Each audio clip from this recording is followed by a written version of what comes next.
मी just आत्ताच order दिली आपल्या दोघांसाठी. आय होप तुला आवडेल. खूप भूक लागली का? तुला शेजवान नूडल्स खूप आवडतात ना, म्हणून ते ऑर्डर केलं. आणि आठवतं लास्ट टाइम आपण रेस्टॉरंट मध्ये गेलेलो तेव्हा तुला फ्राईड राईस खूप आवडला होता, तो पण मागवला. देऊ तुला? ए काय झालं? खा ना काहीतरी. मला भूक नाहीये.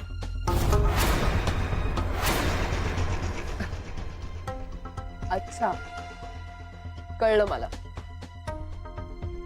मी समोर असताना फक्त माझ्याकडे बघत राहणं,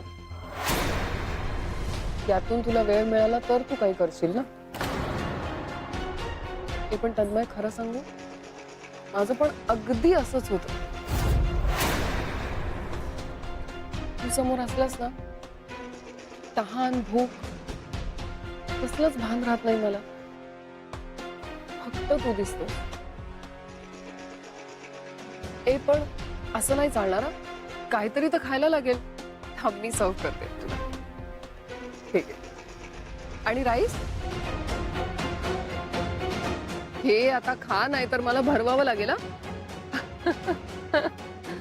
घे ना. तन्मय,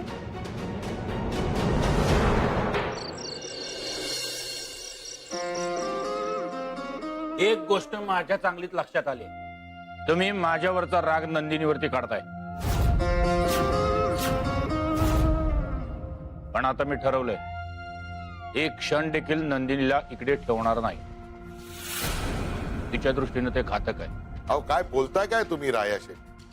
तुमची पोरगी घरात नाही म्हटल्यानंतर आरोहीने तिला शोधण्यासाठी किती त्रास सहन केला हे काय कल्पना आहे काय तुम्हाला? काय उपकार नाही करत. नंदिनी आता माझी जबाबदारी आहे असं स्वतः म्हणाली होती आरोही.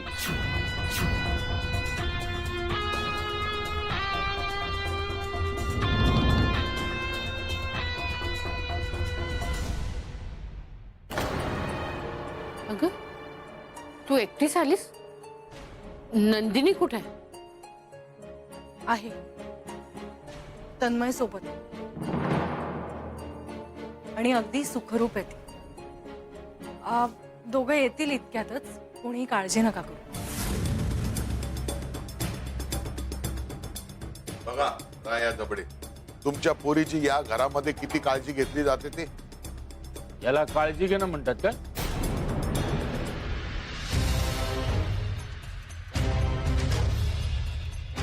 तू समजतेस कोण स्वतःला? तुझ्या भरोशावर मी नंदिनीला इथे सोडून गेलो होतो. मी नको नको म्हणत होतो तरी तू ठेवून घेतलास तिला, कारण तुला मोठेपणा मिरवायचा होता म्हणून. काय बोलताय तुम्ही? हे आज जे काही घडलं त्यात आमची कोणाचीच काहीही चूक नाहीये. आरोही, एक गोष्ट लक्षात ठेव, नंदिनीची जबाबदारी घ्यायला जमत नसेल तर तसं स्पष्ट सांग.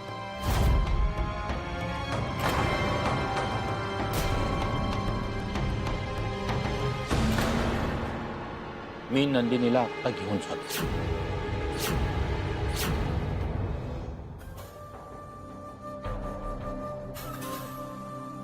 नंदिनी, अगं कुठे होतीस तू?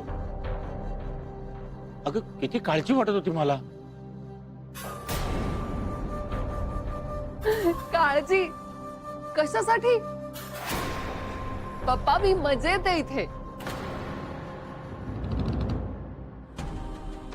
आणि तन्मय बरोबर असताना तुम्हाला कशाला करायला पाहिजे काळजी? तुम्हाला माहितीये, आज दिवसभर मी आणि तन्मय एकत्र होतो. आम्ही खूप मज्जा केली. पहिले एक छान फिल्म बघितली, मग देवीचं दर्शन घेतलं, त्यानंतर त्याच्या फेवरेट रेस्टॉरंट मध्ये जेवलो. आणि हे बघा काय आहे. तन्मयनी मला गिफ्ट दिलंय. किती छान आहे ना. ओह, सो स्वीट.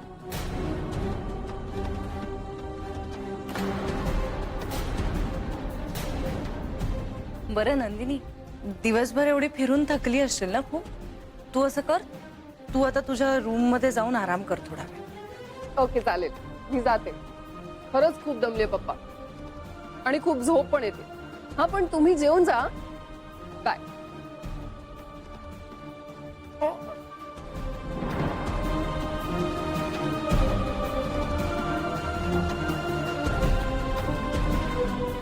मी नंदिनीला घेऊन जातो.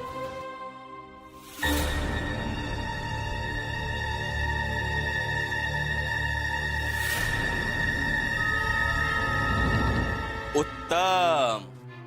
ताबडतोब घेऊन जा. खर तर हे शहाणपण आहे ना आधीच सुचायला हवं होतं.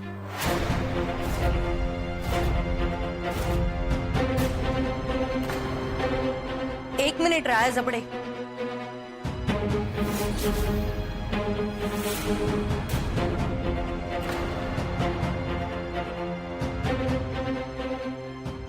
घेऊन जायचंय ना तुम्हाला तुमच्या मुलीला?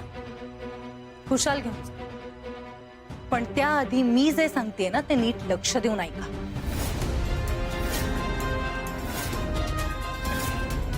पहिली गोष्ट, नंदिनीला इथे ठेवण्यामागे माझा कुठलाही स्वार्थ नव्हता. केवळ माणुसकीच्या नात्याने मी हे केलं. आणि दुसरी गोष्ट, ती लवकरात लवकर बरी व्हावी एवढाच माझा हेतू होता. आम्हा सगळ्यांच्या चांगुलपणाला दुबळेपणा समजण्याची चूक अजिबात करू नका राया जबडे. घेऊन जायचंय ना मुलीला? जा घेऊन जा. पण मी जे सांगते ना ते नीट ऐका.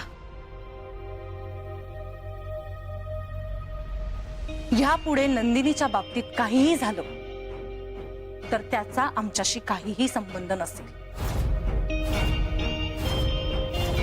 मग माझ्या माणसांना किंवा मला कुठल्याही प्रकारचा त्रास किंवा दोष देण्याचा प्रयत्न करायचा नाही. यानंतर नंदिनीने अगदी जीव देण्याचा प्रयत्न सुद्धा केला ना तरी तन्मयवर त्याचा आरोप येता कामा नये. यापुढे नंदिनीमुळे तन्मयवर कुठल्याही प्रकारचा दोष किंवा आरोप आला आणि तो कोणीही केला तर मात्र मी शांत बसणार नाही.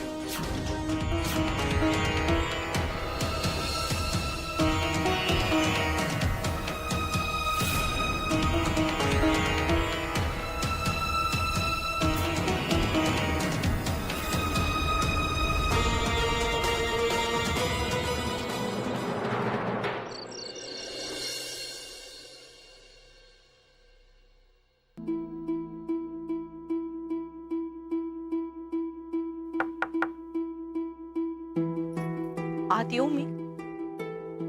अगं, एवढी का फॉर्मल वागतेस?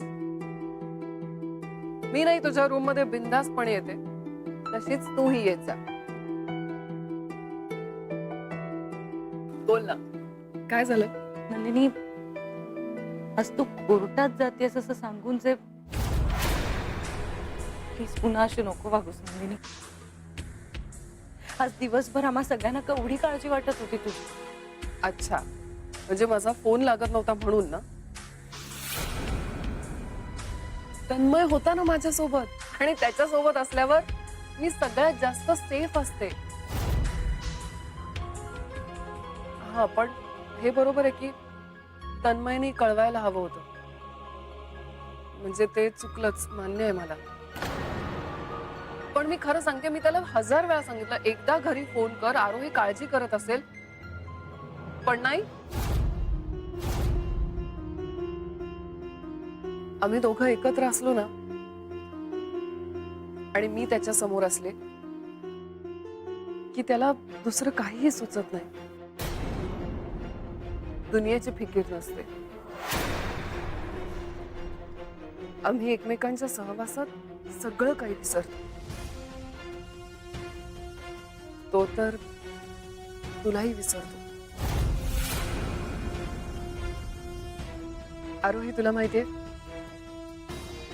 आमच्या दोघांची मैत्री खूप खूप स्पेशल आहे. आम्हाला एकमेकांच्या सहवासात कसलीच पर्वा नसते. आणि विचार कर ना, जर असा आपला इतका छान मित्र लाईफ पार्टनर झाला तर आयुष्य किती छान होऊन जाईल. I am waiting for that moment. मी त्या क्षणाची आतुरतेने वाट बघते आरोही. तन्मय तुला स्वतःची फक्त एक चांगली मैत्रीण समजतो, त्या पलीकडे काहीही नाही. तुला एक सांगू नंदिनी, या जगातलं कुठलंही नातं, मग ते मैत्रीचं असो, प्रेमाचं असो किंवा इतर कोणतंही असो, ते दुतर्फी असलं ना तरच खऱ्या अर्थाने खुलतं. जशी टाळी एका हाताने वाजत नाही ना नंदिनी, तसंच एका माणसाच्या प्रयत्नाने कुठलंही नातं जोपासलं जात नाही. काय म्हणायचंय तुला? काय म्हणायचंय? तन्मयचं माझ्यावर प्रेम नाहीये. नाही नाही नंदिनी, अगं मला असं म्हणायचंय की तू सुद्धा तुझ्यावर खूप जीवापाड प्रेम करेल अशी हक्काची व्यक्ती शोध. असा कोणीतरी जो फक्त तुझा असेल, इतर कोणाचाही नाही. अशी व्यक्ती जी नवरा आणि मित्र या दोन्ही भूमिका अगदी उत्तम प्रकारे वाटते. तसा तन्मय माझ्यासाठी आरोही, पास झालं आता. गप्प बसा. जी हिंमत कशी झाली असं बोलायची? तुला लाज नाही वाटत? तन्मय फक्त माझा आहे आणि माझाच राहील. काय करणार तू?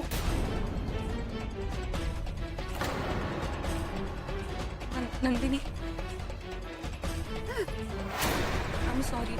माझं चुकलं, खरंच माझं चुकलं. मी पुन्हा नाही बोलणार. मी चुकून बोलून गेले. मला तसं म्हणायचं नव्हतं नंदिनी.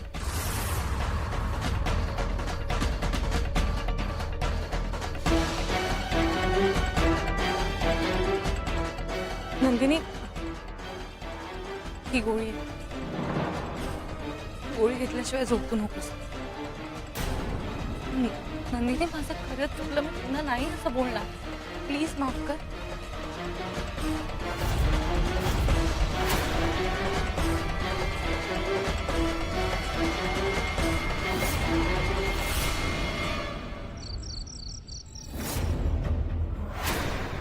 मला तर नंदिनीपेक्षा आरोहीच्या वागण्याचं टेन्शन येऊ लागले.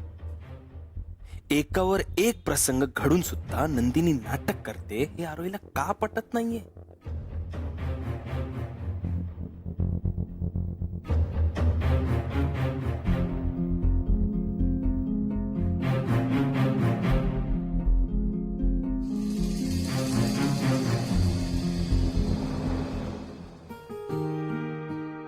नंदिनीच्या वागण्यामुळे डिस्टर्ब आहेस ना? खरं तर आज जे काही घडलंय ना तन्मय, त्यानंतर मी सुद्धा खूप अस्वस्थ झाले. पण एक गोष्ट बरी झाली, तू तिला शोधून अगदी सुखरूप आपल्या घरी घेऊन आलास. तन्मय, ती जर आपल्याला सापडली नसती तर रायाला काय उत्तर दिलं असतं आपण? नाही आणलं तिला, तिने स्वतः आणून घेतलंय. म्हणजे कठपुतलीमध्ये कसे भावला बावली सूत्रधाराच्या मर्जीप्रमाणे नाचतात, आपलंही तसंच झालं. ती नंदिनी वाटेल तसं आपल्या दोघांना नाचवते. ते सगळे धागे दोरे तिच्या हातात आहेत आणि आपण सुद्धा भावला बावली नसून माणसं आहोत हे विसरून नाचतो. नंदिनी खरंच वेडी आहे की नाटक करते याचे पुरावेच हाती लागत नाहीयेत. त्यामुळे परिस्थिती अजून कठीण होऊन बसली.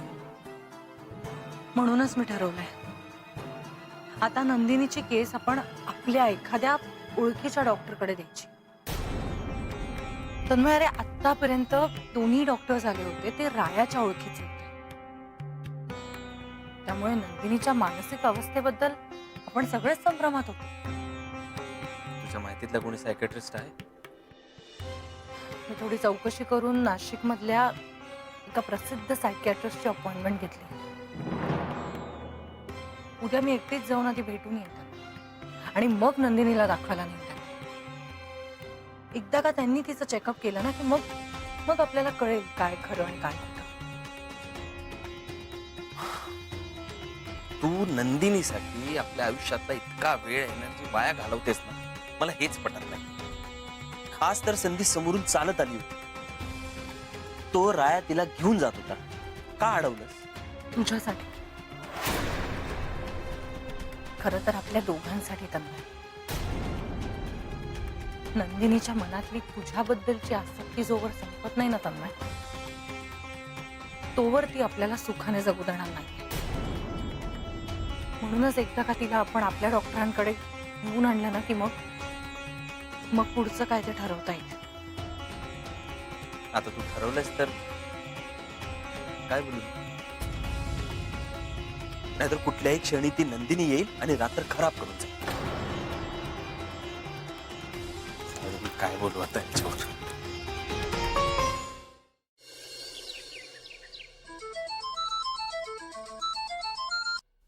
हॅलो, काय? किती दिवसांसाठी आणि कधी?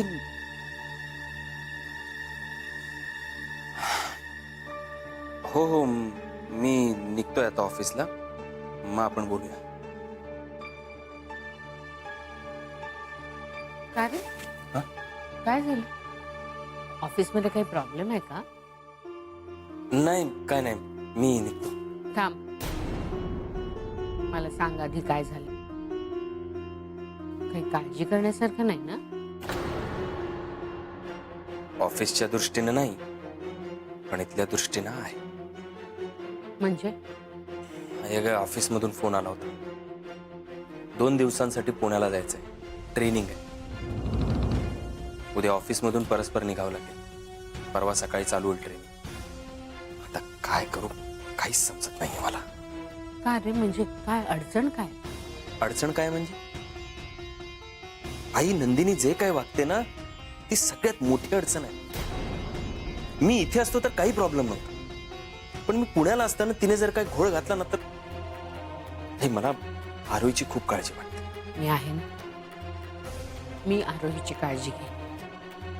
तू निश्चिंत मनाने तुझ्या कामाला जा. एवढं सगळं चालू असताना मी निश्चिंत कसा जाऊ?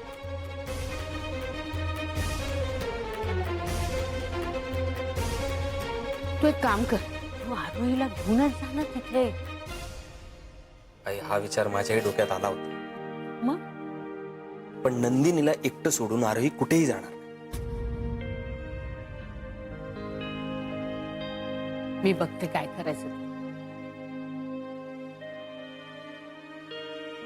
फक्त एक गोष्ट लक्षात ठेव, तुला ट्रेनिंग साठी जायचंय याची कुणकुण सुद्धा घरात कोणाला लागता कामा नये. म्हणजे नंदिनीला तर नाहीच, पण आरोहीला सुद्धा नाही.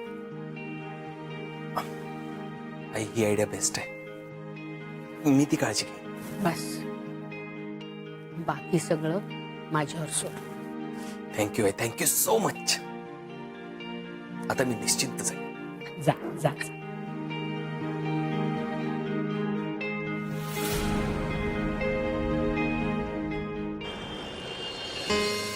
डॉक्टर, ही केस फारच कॉम्प्लिकेटेड आहे आणि म्हणूनच तुमच्यासारख्या सायकियाट्रिस्टकडे सल्ला मागायला आले.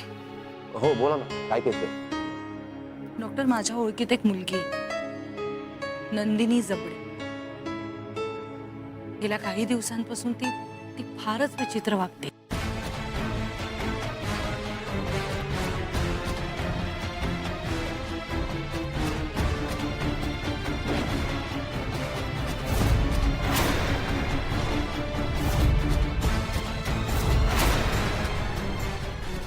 नंदिनी, अगं काय करतेस तू?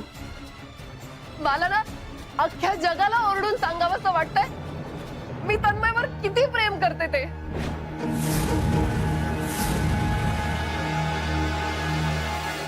खरं खरंच केस कॉम्प्लिकेटेड आहे, पण तुम्ही काळजी करू नका, हा आजार बरा होऊ शकतो. डॉक्टर, मग तुम्ही उपचार कधीपासून सुरू करताय? नाही म्हणजे जेवढ्या लवकर सुरू होईल तितकंच बरं आहे. मला असं वाटतं तुम्ही माझ्यापेक्षा डॉक्टर दीक्षितांना कन्सल्ट करावं. हो, कारण ते या देशातल्या नावाजलेल्या सायकॅट्रिस्ट पैकी एक आहे. सध्या ते परदेशी असतात, कारण इथली प्रॅक्टिस त्यांनी काही वर्षांपूर्वीच बंद केली. अहो पण असं असेल तर ही केस का हाताळतील ते? कारण त्यांना अशा प्रकारच्या चॅलेंजिंग केसेस हाताळायला आवडतं. आणि तुम्हाला कसंही करून सोल्युशन हवंय हे जर तुम्ही त्यांना पटवून देऊ शकलात तर ते ही केस नक्कीच हातात घेतील. तुम्ही मला डॉक्टर दीक्षितांचा नंबर द्या. नाही म्हणजे मी लगेचच बोलून घेते त्यांच्याशी. हो. डॉक्टर, ही केस खरंच खूप नाजूक आहे आणि मला लवकरात लवकर यातून योग्य तो मार्ग काढायचाच आहे. ओके.